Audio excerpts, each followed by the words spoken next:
Take a quick look at the other networks and their coverage of the conflict with Iran. It's one negative story after another. Many so-called journalists even parroting Iranian propaganda while treating everything that Donald Trump says was an unyielding level of skepticism.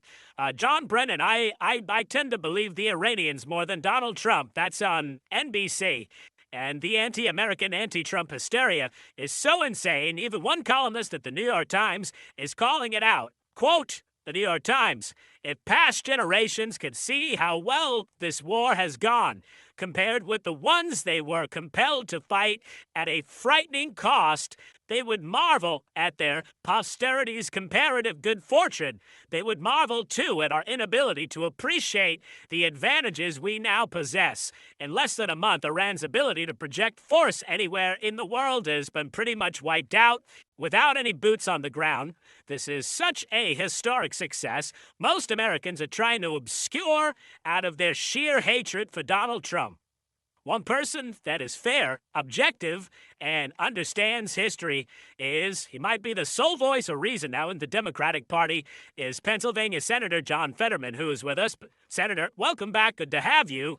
Can I just ask you, how is it we're going to get to the deadline when your fellow senators are about to go on recess, and that might be the only motivation from stopping Americans from being inconvenienced, waiting 5, 6, 7 hours in some cases online just to get to a TSA agent, just so they can get to the terminal and get on their plane and travel wherever they're going? Why is that the motivation? I truly don't know at this point. For me, I've said this from the beginning and remind everybody there was a long shutdown just last year, too. And I was one of the rare Democrats to refuse that, too.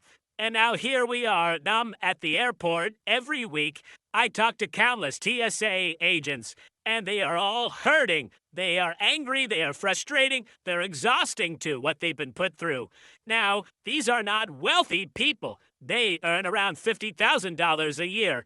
That should be our wheelhouse. I mean, they're union government workers, and if we refuse to give them a paycheck, no, they'll talk about affordability if you don't even provide them with a paycheck.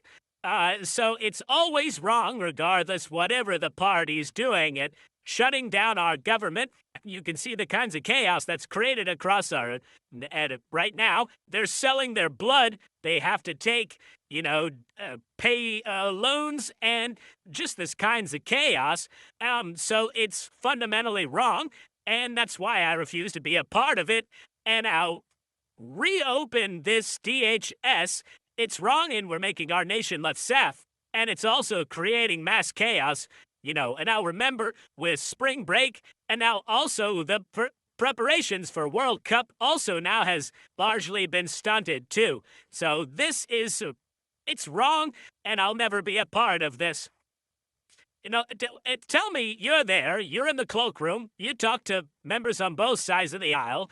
Am I wrong? Is Chad Peregrine wrong in saying that Democrats were proposing that they would be willing to fund all of the Department of Homeland Security, less ICE, and now that the president is open to it and Republicans are open to it, now they're against it again? I mean, why do they want this shutdown? I truly don't know who's on first. I mean, with a lot of this, it's just a fundamental, simple thing. Just to acknowledge that this is gone. It should have never happened, but it's gone way too long. We've all witnessed the kinds of chaos in our nation. Do the right thing.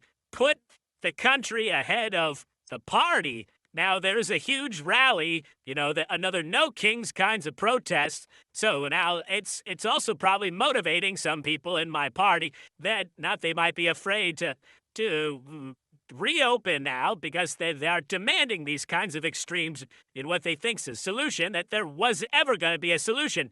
They never had any leverage to force any kinds of changes in ICE or over-control funding because of the big, beautiful bill.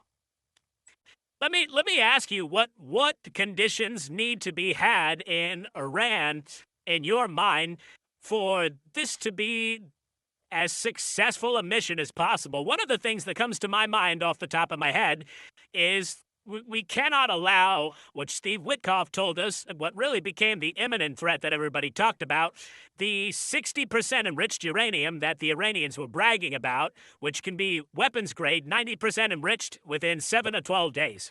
That cannot end up in the wrong hands of anybody, the wrong hands of people, and they can't have that. Somehow, that is either going to be turned over to us or taken by us or the Israelis. I would also argue any place, anywhere, anytime inspections. And I kind of expect that Donald Trump, if there is a deal aspect to this, the Iranians are going to have to pay us back for all the billions of dollars this military effort has cost us. Your thoughts? What are the things you think you need for this to come to an end?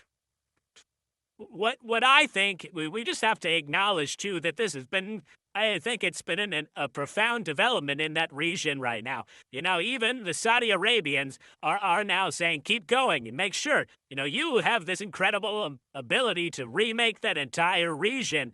And now they've effectively destroyed their entire military apparatus. And they're not able to really engage in any kinds of traditional warfare. What those cowards can do, they fire off some random drones at civilians. They can't engage our traditional military capabilities. That's a fact. That's all they can do. And now they've had the Ayatollah at weekends at Bernie's. I mean, like, you know, like they can't even have any proof of life. I mean, are they wheeling around that corpse? They don't know who's the leader right now. Zero proof of life since in February when he was originally struck.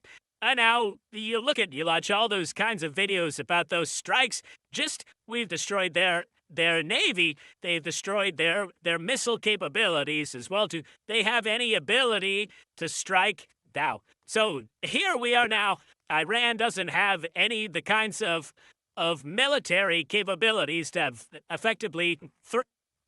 So I don't know why people can't sell that this is a great development and really, you know, back this until it's final. You know what that looks right now. I think the president really wants peace at this place, but who knows? But for me, I've been the only Democrat that supports epic fury.